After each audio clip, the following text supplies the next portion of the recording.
All right, it's episode 3 of Metal Slug Rec. I'm Mike. Thank you very much for joining me. Now, right off the bat, of course, as usual, I have to thank everybody who has decided to subscribe to my channel. That really does mean the world to me. Thank you so very much. I really do appreciate it. So, who are we going to talk about today? Well, we're going to talk about a band called Cyberhate from Croatia. I'm awake, distorting my dreams, tearing my picture apart. I'm awake, pulling me to the sky. I can't fight back. I'm awake. Now, I came across this band a few weeks ago through a series of random clicks on the internet. Shocking, right? And I came across their debut album, which was done in 2015, titled Beyond Human. Now, I became an instant fan after listening to this album from front to back the first time through, and then I found myself later that day listening to it again on my way to work. I loved everything about this. You see, me personally, I'm a big fan of all things sci-fi and post-apocalyptic storylines and video games and comic books and, movies that involve machines coming to fucking kill everybody, I just love all that stuff. So when I come across a band that can successfully blend that sort of genre and storytelling into metal, you've got me. I mean, that's right up my alley. Now, these guys were awesome enough to actually reach out to me and send me their new album with no strings attached, and they said, hey, if you want to make a video about it, feel free. Here's a bunch of clips and audio samples, and here's just everything you need. And I appreciate the hell out of that, so I really do want to personally thank Cyberhate for being that awesome and sending me their brand new album. They really didn't have to do that. I mean, it's definitely a risk to just send your new stuff out to someone you don't know and hoping they're not going to take a shit on it when you ask them to review it. But today, I'm so happy and proud to say that even though this is not a review channel, it's a recommendation channel, I'm happy to say that I'm proud to review this album and talk about it because I have nothing but positive things to say. Now, one of the hardest things for a band to do is to put out an album that outdoes their last one. They have to grow as a band and they have to grow as artists. I'm really confident that these guys are growing. I think they have really figured out what their sound is and they're playing to their strengths. So the new album is titled Broken Figures, and it was released earlier this month. And I got to tell you, the second I got a hold of this, I was really excited to listen to it, but I had to go to work right after I downloaded it. So when I got home later that night, I got into bed. I was laying there. I put on my noise-canceling headphones. From then on, I listened to the whole album at 1:30 in the morning, and I loved every bit of it. Now, the best thing about this new album is how it made me feel when I was listening to it. And let me explain. You see, an artist or a band doesn't really know how their music is going to affect someone. They're just making the music that they feel they should be making. And really, bands make music for themselves. They make the music they want to hear. And hopefully other people enjoy it.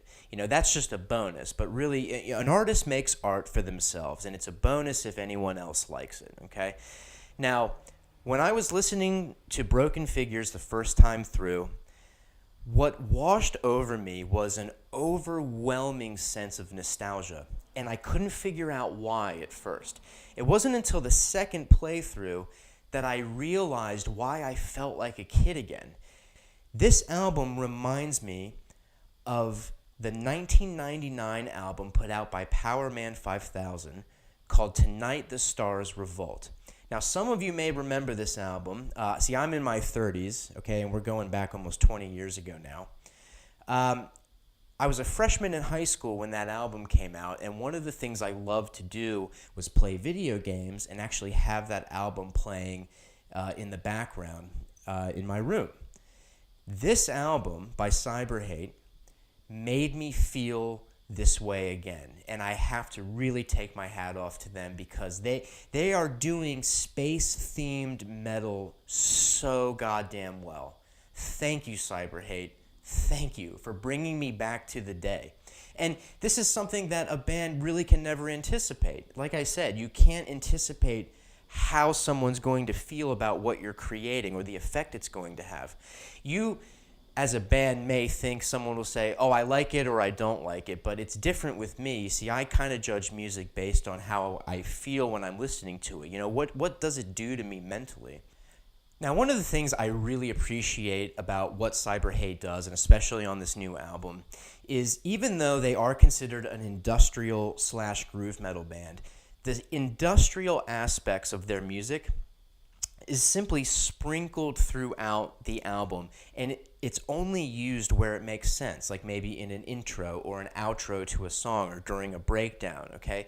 They are not masking their music with overwhelming piles of robots and space and lasers and all this other shit. Now, some bands, and we'll leave all the names out of it, but some bands are very guilty of that. You see, it's almost like they're not confident in their music, so they have to add on this whole sugar coating of sci-fi stuff to make it passable. Now, for me personally, there are 4 standout tracks on this new album. So let's start with the opening track, Synchrony.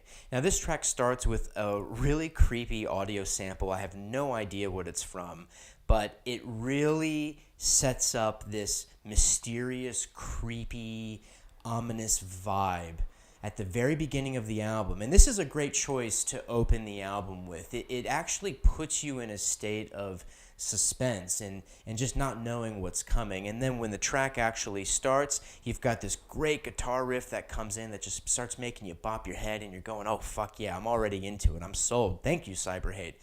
And this is a really great thing. That's how you should open an album, right there, okay? Now, the 3 other standout tracks for me, and the reason I say they're standouts is because I believe these tracks are the best representation of what this band is capable of. Now, look, the whole album is good. Don't get me wrong. I'm not saying that these are the only good tracks. I just want to make that very clear. But to me, these are the 4 that really started to hit me. DNA, absolutely amazing track. That's probably my favorite one on the album. Embrace the Change, absolutely killer. And In Space. Now, that one could be the soundtrack to like an updated version of Space Invaders. You know what I mean? Like, you're just killing spaceships and all that, and their track In Space should be playing like in your headphones. You know what I mean? Like, it's just amazingly fun. I really appreciate everything this band is doing, and you know, I had mentioned Powerman 5000 just a bit ago.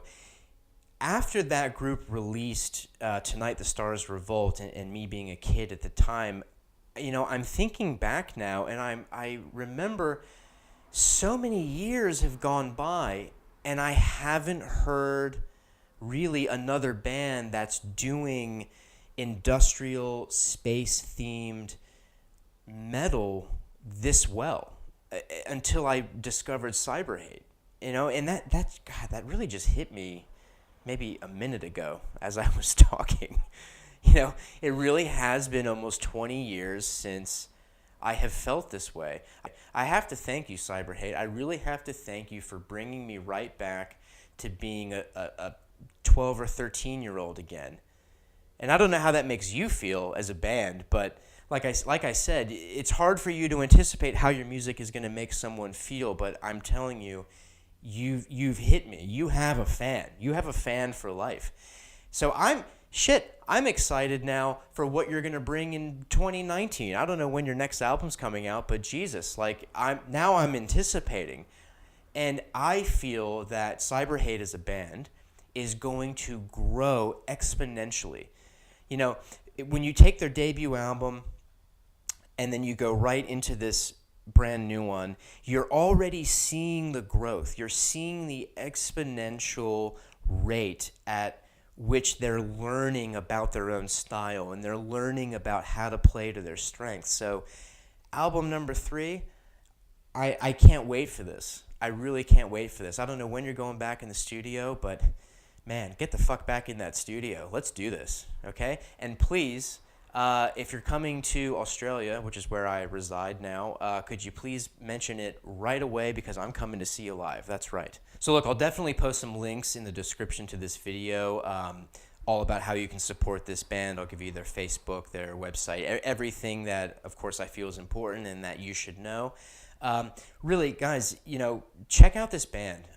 If you're into the industrial sound and sort of the sci-fi, space-aged, themed metal, this band's for you, okay? And I'm telling you, I think over the next few years, cyber hate is going to get much, much bigger, and they deserve to get bigger. Absolutely. So, look, I really appreciate the band sending me their new material.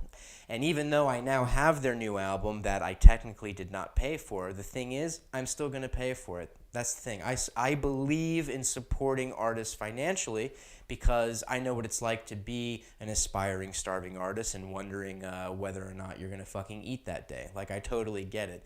These guys are trying their damnedest to put out refreshing, great music. They deserve to be heard, and they deserve to be supported. So, and I'm going to talk to you right now, the person watching this who constantly pirates music. Fucking stop it. You understand? Buy the music, support the bands you like, please.